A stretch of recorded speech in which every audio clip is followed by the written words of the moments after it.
last test failed. So clear natin kasi baka baka nag-check sila ng misfire na to, tinanggal nila yung ignition coil, binot yung wire, nagpalit nga. So ibig sabihin hindi sila nag-clear ng DTC na pagkatapos nilang ginawa yon.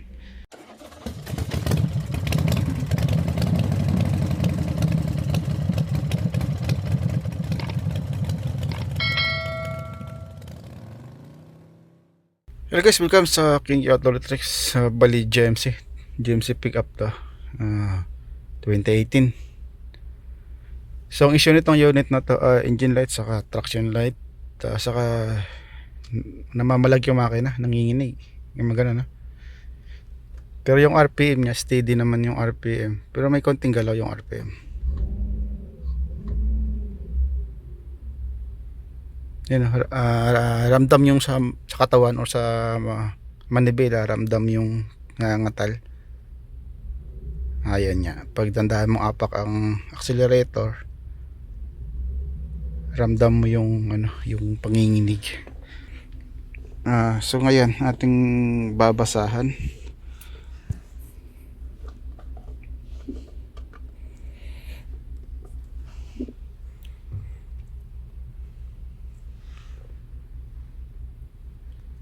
So ngayon ating checkin, bali gamit ko ngayon ay Lance. So ito yung gamit ko ngayon. So try natin ito, basahan natin kung anong makikita natin dito. So bali American, bali GM, GM. Search natin yan. So okay,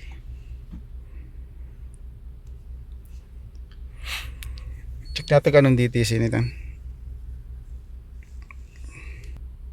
So bali automatic search tayo, whether you want to read, okay, ignition turn on, okay, medyo blurred lang So bali 2018, Sierra 5.3. So okay,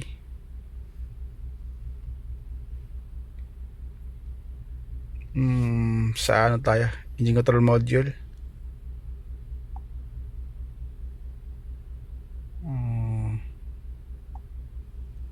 Okay, scanning.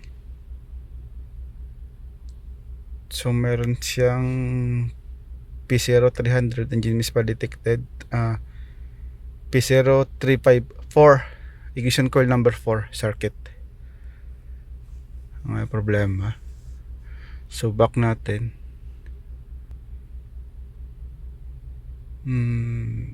Turn natin. So data stem tayo.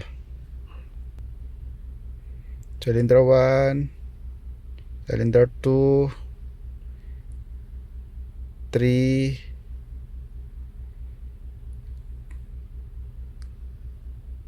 4. Ito number 4 ang mataas value nya.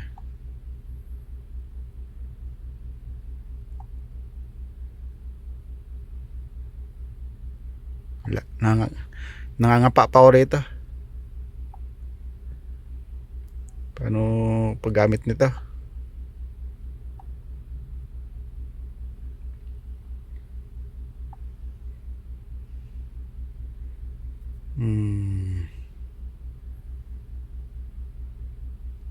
Rate fault code dito sa display.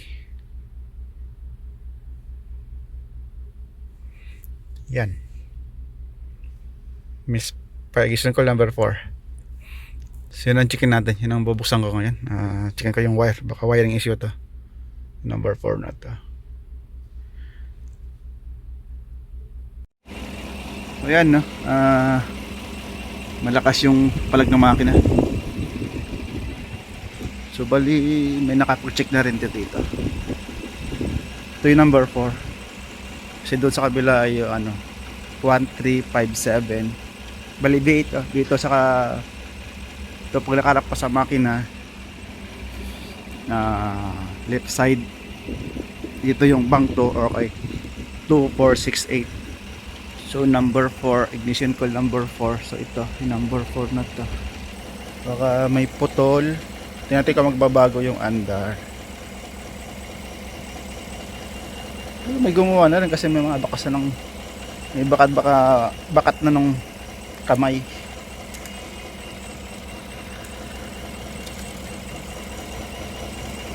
So wala, hindi nagbago.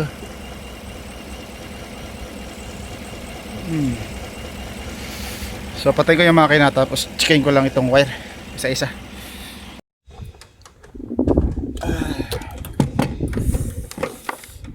Mahangin, malamig. Tagalin din itong ano,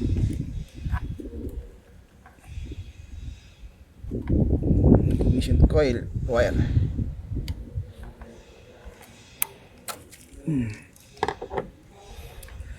Malamig. Checkan natin yung voltahe. Magkabilang tabi o tabi-tabi na ta, positive, negative. Ito checkin natin kung may positive. So merong 12.5.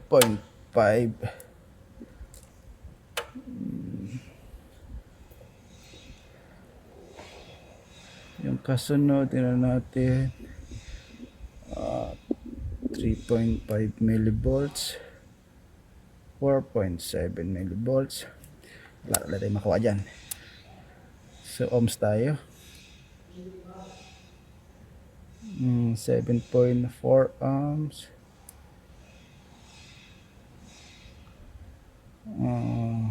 0.3 buo yung wire.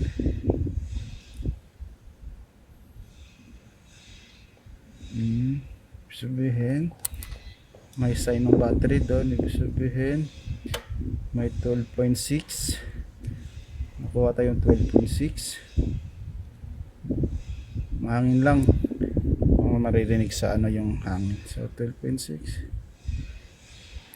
Okay, so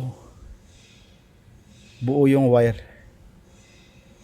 Ayun o, may 12.5 lahat. So balikan natin, ganun siguro ta. 12.5. So buo. So palitan ko ng ignition coil.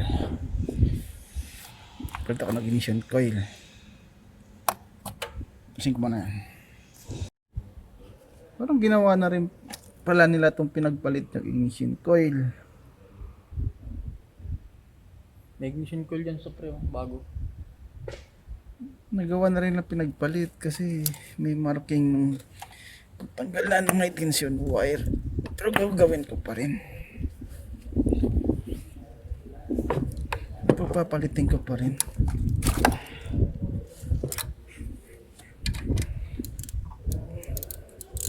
Ginawa na rin pala nila. Kasi para sigurado tayo, pagpapalitin ko ng ignition coil. Yung dos lagay ko sa 4, tapos yung 4 lagay ko sa dos. Pero ginawa na rin na pala nila. May nakagawa na pala nito. So ulitin ko pa rin. Ako pa rin ang gagawin ko pa rin. Para hindi na tayo magagastusan. Malamang pati spark plug na rin siguro nito. Pinagpalit na rin nila. Kasi hindi rin nagkaigi siguro. Pinagpalit na rin nila kasi may bakat na yung kabilang side ng high tension wire, yung papuntang spark plug.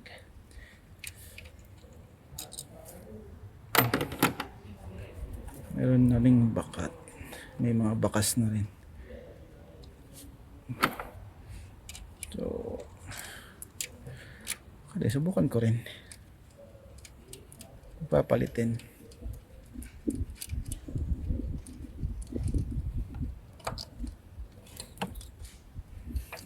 Tingnan natin sa number 2. Yung galing sa number 4.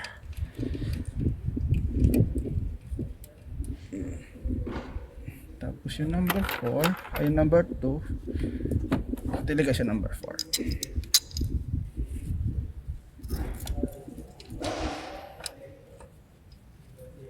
Para op. Ito naman mahulog. May butas pa naman din sa ilalim. Hirap dumukot. Hirap dukutin.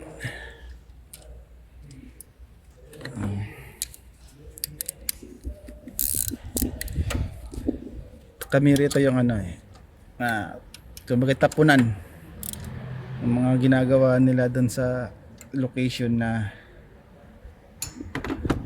hindi nila naayos. Siguro mga tinatamad mag-ayos, kaya dito sa amin tinatapon. Kaya pagdating dito may mga tama-tama na ng alam mo nang ginalaw.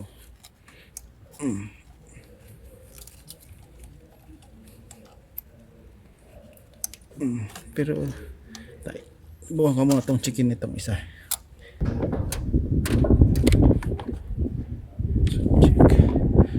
Check ko muna tong isa kung pareho ng connection dun sa number 4. 12.5. So 12.5. 12.5 na subo. Pareho. Para yung supply no lalo malabas doon. Balik natin. Yan, balik. So na yung hose na tinanggal ko. Balik. Yan. Kabit high tension. Saka nakikita ng ayos yan. So ngayon paanda rin lang makina. Ngayon check natin. Start engine. Anong resulta? So nawala yung traction pero may engine light pa rin, saka wala, misfire pa rin siya.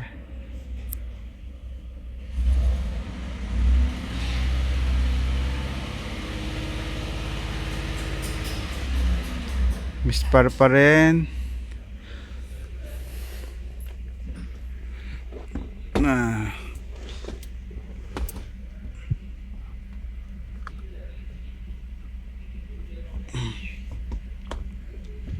So dito tayo. Misfire pa rin. So saan ba ito? Back.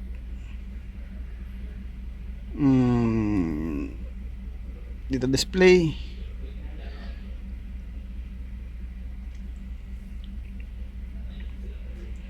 Misfire detected. So okay. Buo yung wire ng ignition coil. Ito ignition coil number 4 circuit, pass and failed cycle. Destination cycle pass. Kaso dito current ignition cycle failed. Last test failed. So clear natin. Kasi baka baka nag-check sila ng misfire na to. Tinanggal nila yung ignition coil, binot yung wire, nagpalit nga. So ibig sabihin hindi sila nag-clear ng DTC na pagkatapos nilang ginawa yon. So bali may naiwan siyang DTC. So i-clear na lang natin to. Clear. So medyo nagbago yung andar. No DTC. Lipat ko dito.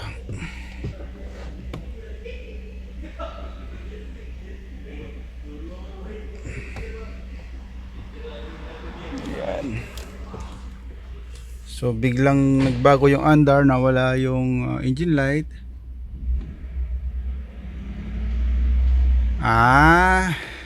Nawala yung engine light pero may misfire pa rin, ramdam.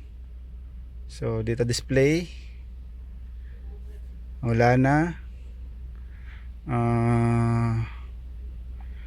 back, read data stem, misfire data. Ang tagal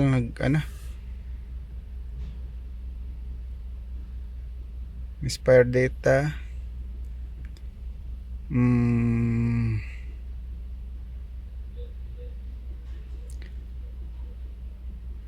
Ito lang ang kunin natin, cycle.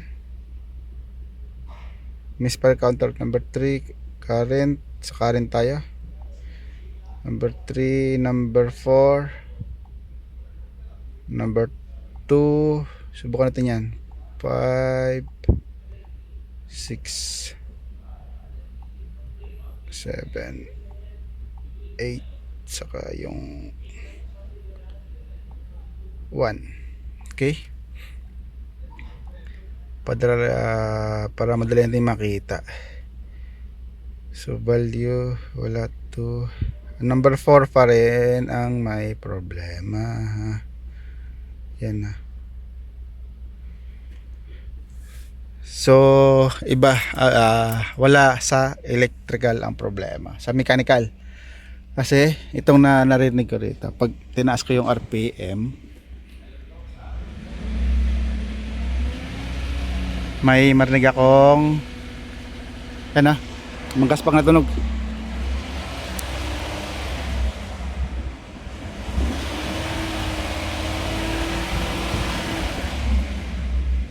Rinig niya tunog na magaspang. Sabihin mechanical issue to. So bigay ko lang sa mekaniko to. Baka may tama yung camshaft. So bali ito pala sa yung natapatan ng piston, yung number 4. Yan ang langis kumpara sa iba. Ito malinis, maganda. Ito maganda, ito lang. Ito yung number 4. So yung number 4 ang misfire. So ito ang may tama ay ito magaspang itong liner. So may problema sa piston or piston ring, may problema yan. So okay, nakita na yung problema. Ang pinadahilan ng misfire number 4.